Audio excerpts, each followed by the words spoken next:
Thank you. Now, how many of you, this goes back for some of us, how many of you sang that when you were about yay tall?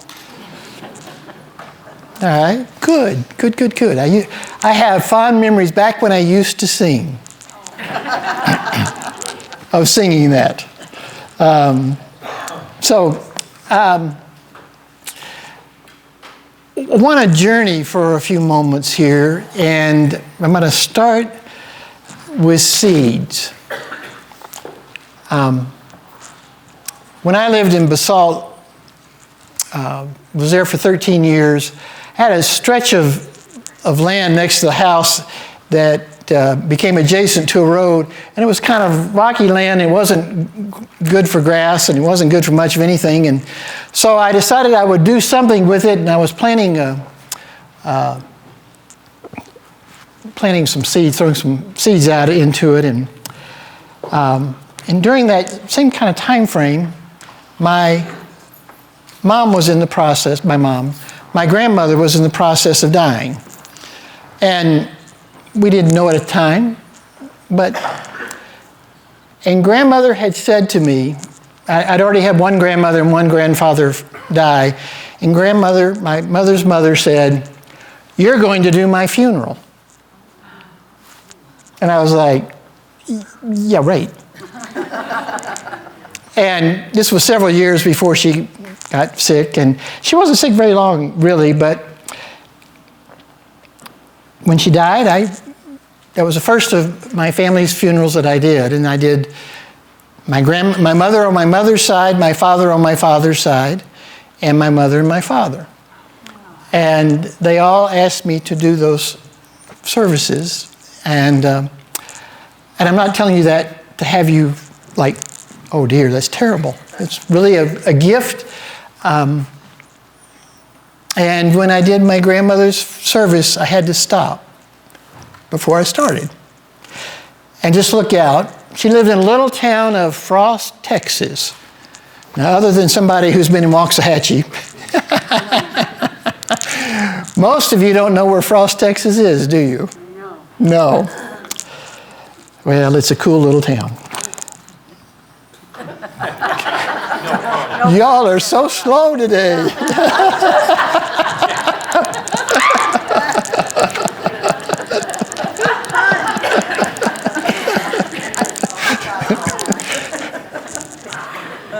Oh, yes. You're going, only 2 more weeks. Only 2 more weeks. So, when I started the service, I just had to stop. And I said, I need to look at you all because you're the people who love my grandmother. And I couldn't call them all by name, I promise you.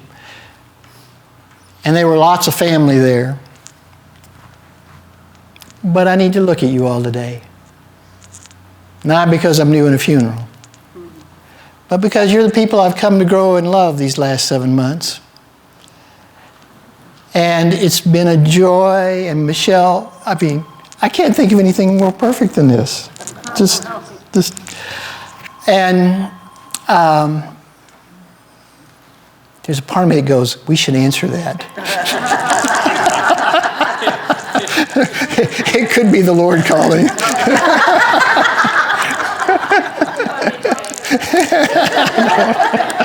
I don't. So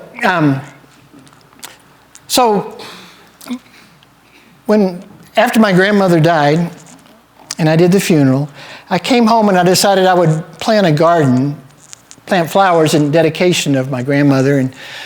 And so I went to a local greenhouse and bought seed, just open seed. And I said, I wanted to get California poppies because I thought those would look beautiful up there. And so the guy said, yeah, we've got them, and sold me a little bag of probably about 1/4 pound of, that's a lot of seed. But I had a lot to throw. So I dug up this big area and I threw a little bit of dirt in it and threw the seed out and threw a little bit of water on it and went about my business. And we'll pause there for a moment because I want you to look at all the green seeds in the congregation today. Mission work is about being seeds. And as much as you will hate me to say this, and fertilizer. And water. And you're the people that bring a certain kind of life and a vitality and a place for people that might not otherwise have that opportunity. And even though you're going to churches, and in this case, a church in Hillsdale, Wyoming, they need to see you. And they need to see green. And they need to see love. And they need to see that somebody south in Colorado cares. And they need to know that Jesus' love is great, big, and wide. And there are times we all need that, don't we? That's why it's good to look at you all and say, you've been great for me too. And I've been able to love you in a way. What were the first two things I said to you I would do here? Love it. I was going to love on you. And what did you hear me say the first Sunday? Smile. Smile, yes. Every Sunday since. Did I said, don't be afraid. Oh, yes. From the Gospel of Luke. Don't be afraid. Don't be afraid. We're going to get through it. He did. I loved it. I did, didn't I? Yeah, you did. First time I ever did that. I want to read from the Gospel of Matthew, read a little bit ahead of where we're reading. You are the salt of the earth. But if salt loses its saltiness, how's it going to become salty again? That's kind of a silly statement, but you get the point. Salt's purpose is to be flavorful and salty and preservative. We're the flavor. Yeah. Oh, you're the flavor. We. You are the flavor. Yeah. We are the flavor. And if it doesn't work, throw it away. And you are the light of the world. A city on top of a hill can be hidden. And neither do people light a lamp and put it under a basket. Now, if you haven't figured it out by now, I think Jesus uses a lot of humor. And at this point, he's saying, your flashlights, and if you put it in the glove compartment and turn it off, what are you waiting for? You are the light of the world. Instead, we put light on top of we put our lamps on and our lights on top of the lampstands, and it shines to all who are in the house. And in the same way, let your light shine before people so they can see the good things you do and praise your Father who is in heaven. So let your light shine, not so that you get all the attention, but that you bring light to the world and people can say, I never knew how beautiful the world really is. I never knew how many people cared. I never knew until I saw.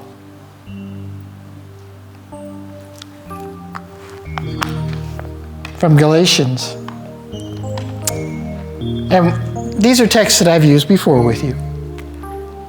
The fruit of the Spirit is love, joy, peace, patience, kindness, goodness, faithfulness, gentleness, and self-control. There's no law against doing those things. And in chapter 6 of Galatians,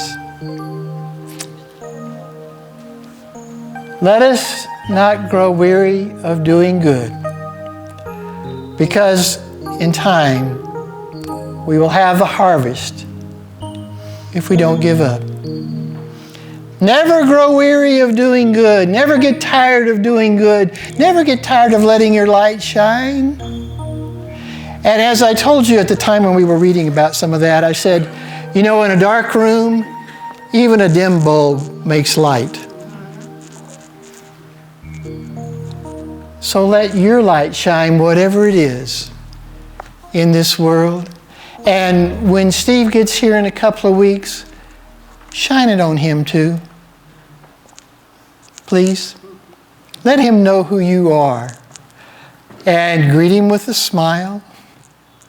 And as somebody may have told us just a little earlier, make sure you know Beth as well. His wife. Get to know her. And if they're strangers at church, make sure you find out who they are before you start telling them how the sermons are going.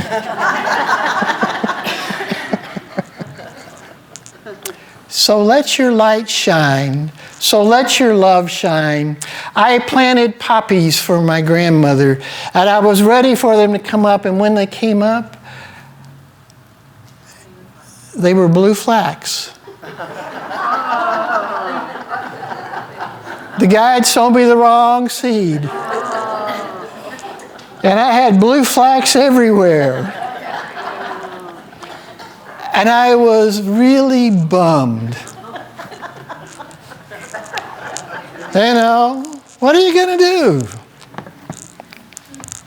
And I called my mother and I said, da-da-da-da-da. I said, Ann, you know, I planted flowers for grandmother, and I've got all these blue flowers, this blue flax in my yard. It's all over the place. And Mom was silent for a second, and then she said, you know, blue was your grandmother's favorite color. See, it